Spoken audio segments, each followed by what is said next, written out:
ప్రభువైన యేసుక్రీస్తు నామమునకే మహిమ కలుగునుగాక. ఆమేన్. ప్రభునందు ప్రియమైన దేవుని బిడ్డలారా, దేవుడు గతించిన నెలంతయు క్షేమంగా కాచి కాపాడి మన జీవితాల్లో మరొక నెలలోనికి, అనగా ఏప్రిల్ నెలలోనికి, 4వ నెలలోనికి దేవుడు మనల్ని ప్రవేశపెట్టిన దాన్ని బట్టి దేవునికి కృతజ్ఞత వందనాలు స్తోత్రాలు చెల్లిస్తూ ఉన్నాం. అలాగే ఈ కార్యక్రమాన్ని చూస్తున్న ప్రతి ఒక్కరికి ప్రభువైన యేసుక్రీస్తు నామములో శుభములు వందనాలు తెలియచేస్తూ ఉన్నాం. దేవుడు అందరిని దీవించి ఆశీర్వదించును గాక. ఆమేన్. హల్లెలూయా. ప్రభునందు ప్రియ దేవుని బిడ్డలారా, ఈ ఏప్రిల్ నెలలో దేవుడు మనకిచ్చిన వాగ్దాన వాక్యాన్ని మనం ధ్యానం చేద్దాం. దేవుని పరిశుద్ధ గ్రంథంలో నుండి ఇర్మియా గ్రంథం 32వ అధ్యాయం 27వ వచనాన్ని చదువుకుందాం. నేను యెహోవాను, సర్వ శరీరులకు దేవుడను, నాకు అసాధ్యమైనది ఏదైనా ఉండునా. ఆమేన్. ప్రభునందు ప్రియ దేవుని బిడ్డలారా, ఈ ఏప్రిల్ నెలలో దేవుడు మనకిచ్చిన వాగ్దాన వాక్యం ఏమనగా, మన ప్రభు సెలవిస్తూ ఉన్నాడు, నేను సర్వ శరీరులకు దేవుడను, నాకు అసాధ్యమైనది ఏదైనా ఉండునా అని ప్రభు సెలవిస్తున్నాడు. మన దేవుడు సర్వ శరీరులకు దేవుడై ఉన్నాడు. ఏ కులమైనా, ఏ మతమైనా, ఏ దేశమైనా, ఏ భాష మాట్లాడేవారైనా, ఎలాంటి వారైనా, ఏ స్థితిలో ఉన్నా కూడా మన ప్రభు అందరికీ దేవుడై ఉన్నారు. అంతేకాదు, ఆయనకు అసాధ్యమైనది ఏది లేదు అని చెప్పి దేవుడు ప్రవక్త అయిన ఇర్మియా ద్వారా ఆనాటి ఇజ్రాయేలు ప్రజలతో దేవుడు మాట్లాడి ఉన్నారు. ఈరోజు ఈ వాక్యం వింటున్న దేవుని బిడ్డలారా, నీతో నాతో మనతో కూడా ప్రభు సెలవిస్తున్నటువంటి మాట, మన దేవునికి అసాధ్యమైనది ఏది లేదు. ఆయనకు సమస్తము సాధ్యమే. నీ జీవితంలోనైనా, నా జీవితంలోనైనా, అది చదువైనా, ఉద్యోగమైనా, వివాహమైనా, సంతానమైనా, అప్పులైనా, అనారోగ్యమైన ఏ సమస్య అయినా మన దేవుడు సమస్తము సాధ్యపరచగలిగిన గొప్ప దేవుడు. అందును బట్టి మనం ఎంతగానో దేవుణ్ణి స్తుతించవలసిన వారమైనా.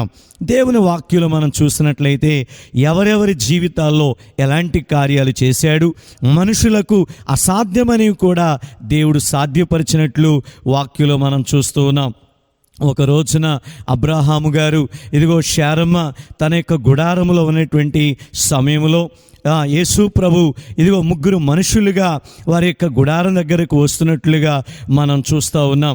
అబ్రాహాము గబగబా పరిగెత్తుకుని వెళ్ళి వారిని ఎదుర్కొని తన ఇంటికి ఆహ్వానించినట్లుగా వాక్యంలో మనం చూస్తూ ఉన్నాం. వారికి తగినటువంటి పరిచర్య చేశారు, ఆతిథ్యం ఇచ్చారు. వారు తీసుకున్న తర్వాత వెళుతూ అంటున్నారు, శారమ్మ మరుసటి సంవత్సరం ఇదే ఋతువు కల్లా ఒక కుమారుని కలిగి ఉంటుంది అని చెప్పి వారు మాట్లాడుతూ ఉన్నారు. ఆ సమయంలో గుడారములో ఉన్నటువంటి శారమ్మ నవ్వుకుంటా ఉంది. నేను ముసలిదాన్ని అయిపోయాను, నేను ఏ విధంగా పిల్లలను కనగలను అని చెప్పి నవ్వుకుంటున్నటువంటి ఆ సందర్భాన్ని, ఆ విషయాన్ని దేవుడు చూశాడు, దేవుడు విన్నాడు. వెంటనే శారమ్మ నవ్వనేలా, యెహోవాకు అసాధ్యమైనదేనా ఉన్నదా అని చెప్పి ప్రభువు మాట్లాడుతున్నారు. నిజమే ప్రియా దేవుని బిడ్డలారా, దేవునికి అసాధ్యమైనది ఏదీ లేదు. అప్పటికి అబ్రహాము జీవితంలో 100 సంవత్సరాల వయసు కలిగి ఉన్నాడు. శారముకి 90 సంవత్సరాల వయసులో ఉన్నారు. ఇది మనుషులకైతే అసాధ్యమే. వారు ఆ యొక్క వయసులో, ఆ సమయంలో ఏ విధంగా గర్భం ధరించగలదు, ఏ విధంగా ఆమె ప్రసవించగలదు, ఇది మనుషులకు అసాధ్యం, డాక్టర్లకు అసాధ్యం, ఈ లోక మనుషులు ఎవ్వరు కూడా ఊహించినటువంటి కార్యం. కానీ నా యేసయ్య సాధ్యపరిచాడు. ఆయన చెప్పినట్టుగానే ప్రియమైనటువంటి దేవుని బిడ్డలారా, శారమ్మ గర్భం ధరించింది. తగిన సమయమందు ఆమె ప్రసవించింది, కుమారుని కంది. ఆయనకి ఇస్సాకని పేరు పెట్టారు. దేవునికి స్తోత్ర. హల్లెలూయా. ఈ యొక్క వాక్యం వింటున్నటువంటి వారిలో కూడా సంతానం లేక, బిడ్డలు లేక, మరి అనేకమైనటువంటి పరిస్థితుల్లో వేదనలో ఉన్నట్లయితే దేవుని వాక్యం చెప్తుంది. ఈ వాక్యం ద్వారా ప్రభు నీతో మాట్లాడుతున్నాడు. అబ్రహాము శారా జీవితం బహు వృద్ధాప్యలో ఉన్నారు, ముసలితనంలో ఉన్నారు. అలాంటి వారిని జ్ఞాపకం చేసుకుని ఆశీర్వదించి అసాధ్యమైన కార్యాన్ని సాధ్యపరిచిన దేవుడు నీ జీవితంలో కూడా ఆయన గొప్ప కార్యము చేయగలడు. అందుకే ప్రభు సెలవిస్తున్నాడు, నాకు అసాధ్యమైనది ఏదైనా ఉన్నదాని. కనుక మన దేవునికి సమస్తము సాధ్యమేనని మనం కూడా నమ్మితే, దేవుని అడిగితే అది ఏ కార్యమైనా ప్రభు సాధ్యం చేస్తాడు. ఒక రోజున ఒక తండ్రి తన కుమారుని గురించి యేసు ప్రభు దగ్గరికి వచ్చాడు. యేసు ప్రభువా, నా కుమారుడు మూగదయ్యం పట్టి ఇదిగో వాడు నురుగు కార్చుకొని పండ్లు కొరుకుచు అతడు అనేక స్థలాల్లో పడిపోతూ ఉన్నాడు. సాతాను వాడిని పడగొడతా ఉంది. ఇదిగో అతనిలో ఉన్నటువంటి ఆ దయ్యాన్ని వెళ్ళగొట్టమని, ఆ బలహీనత నుండి నా కుమారుని స్వస్థపరచమని నీ శిష్యుల దగ్గరికి వెళ్ళాను, వారి వల్ల కాలేదు. ప్రభువా, నీ వలనైతే నీవు సహాయం చేయవా, నీవు కనికరించవా, నా కుమారుని బ్రతికించవా అని ఆ తండ్రి యేసు ప్రభుని అడిగినట్లుగా వాక్యంలో మనం చూస్తున్నాం. యేసు ప్రభు అన్నారు కదా, నమ్ముట నీ వల్ల అయితే నమ్మువానికి సమస్తము సాధ్యమేనన్నారు.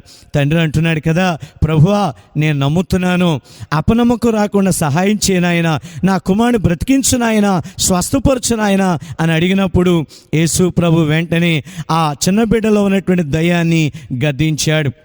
ఓ చెవిటి మోగ దయ్యమా, ఈ చిన్నవాడిని విడిచి వెళ్ళిపో అని యేసు ఆజ్ఞాపించగానే ఆ దయ్యము ఆ పిల్లవాడిని విలవిలలాడించి ఆ యొక్క దయ్యం వెళ్ళిపోయినట్లుగా వాక్యంలో చూస్తూ ఉన్నాం.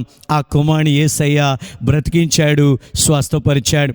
ప్రియమైన దేవులారా, సంతాన విషయంలోనే కాదు, ఏ రోగముతో ఉన్నా, ఏ బలహీనతలో ఉన్నా, ఏ అపవాది శక్తుల చేత పీడించబడుతున్నా కూడా నా దేవునికి సమస్తము సాధ్యమే. ఈరోజు ఈ మాటలు వింటే నీ జీవితంలో నీవు నమ్ముతున్నావా? ఏ కార్యమైనా ఎలాంటిదైనా ప్రభు చేస్తాడు అనే విశ్వాసం నీలో ఉంటే, వాక్యంలో చూసాం కదా, నమ్ముట నీ వల్ల అయితే నమ్మువానికి సమస్తము సాధ్యం చేస్తానని ప్రభు చెప్పారు. కనుక నమ్మటం మన చేతనవ్వాలి. చాలామంది వింటారు, నమ్ముతామంటారు, కానీ అపనమ్మకం, అవిశ్వాసం, జరిగిద్దో జరగదోనని, ప్రభు చేస్తాడో చేయడోనని అలా ఉంటే కార్యం జరగదు. కానీ మన విశ్వాసముతో నమ్మితే అది ఏ కార్యమైనా సాధ్యం చేస్తాడు. ఒక రోజున ఒక ధనవంతుడు యేసు ప్రభు దగ్గరికి వచ్చాడు. యేసు ప్రభువా, నిత్య జీవానికి వారసుని కావాలి, నేనేం చేయాలన్నాడు.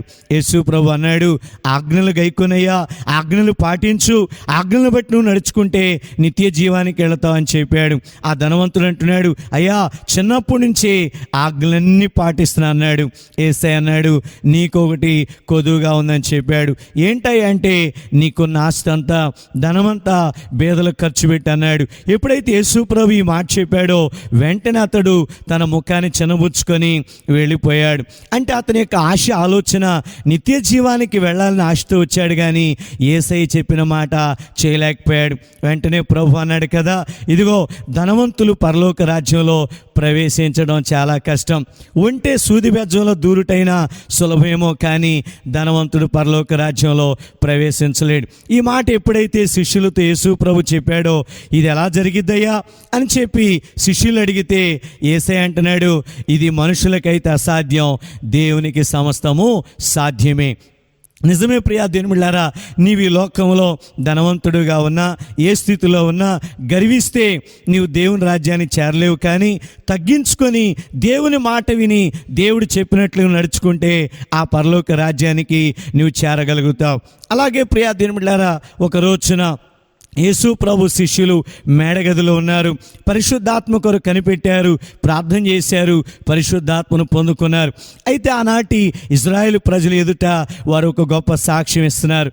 అదేంటంటే, మరణము ఆయనను బంధించుట అసాధ్యము, దేవుడు మరణ వేదనను తొలగించి ఆయన లేపాడు, దీనికి మేము సాక్షులమని శిష్యులు సాక్ష్యం ఇస్తా ఉన్నారు. ప్రియా దేవులారా, అనగా అర్థం ఏంటి? యేసు ప్రభు పరలోకాన్ని విడిచి భూలోకానికి వచ్చాడు, సువార్తను ప్రకటించాడు, అద్భుతాలు చేశాడు. సర్వలోక మానవుల పాపాల కోసమే ఆయన అనేక శ్రమలు పొందాడు, సిలువను మోసాడు, రక్తం కార్చాడు, ప్రాణాన్ని అర్పించాడు, మూడవ రోజున సజీవుడిగా తిరిగి లేచాడు. ఈ లోకంలో ఎంతోమంది దేవతలు, దేవుళ్ళు అనబడిన వారు, గొప్పవారు, కోటీశ్వరులు, ధనవంతులు, భాగ్యవంతులు ఎన్నో గొప్ప పనులు చేసి ఉండొచ్చేమో, కానీ మరణము బంధించేసింది.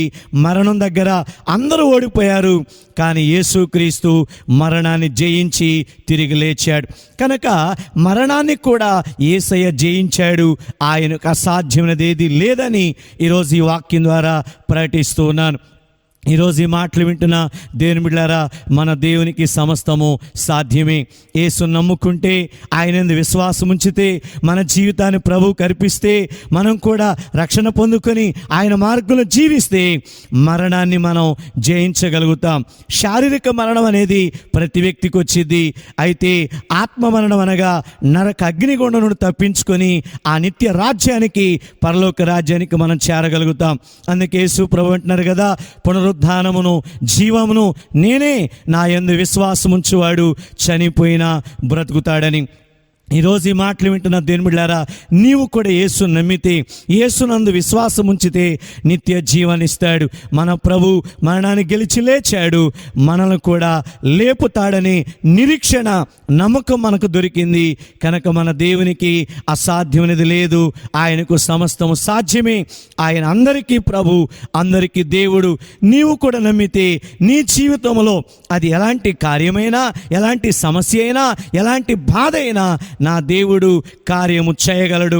కనుక ఈరోజు ఈ వాక్యం వింటున్న దేవుని బిడ్డలారా, మీరు కూడా ప్రభు నమ్మండి, ఆయన యందు విశ్వాసం ఉంచండి, ప్రార్థన చేయండి. మీ జీవితంలో కూడా అసాధ్యమైన కార్యాలను సాధ్యం చేస్తాడు. దేవుడు ఈ మాటలు దీవించునుగాక. ఆమేన్. ప్రార్థన చేసుకుందాం. ప్రేమగల మా తండ్రి, దయగల మా యేసు ప్రభువా, నీ పరిశుద్ధ బంగారు పాదాలకు వందనాలు, స్తోత్రాలు చెల్లిస్తూ ఉన్నాం. ఈ ఏప్రిల్ నెలలో నాయన మీరు మాకు ఇచ్చిన వాగ్దాన వర్తమానాన్ని బట్టి స్తోత్రాలు చెల్లిస్తూ ఉన్నాం.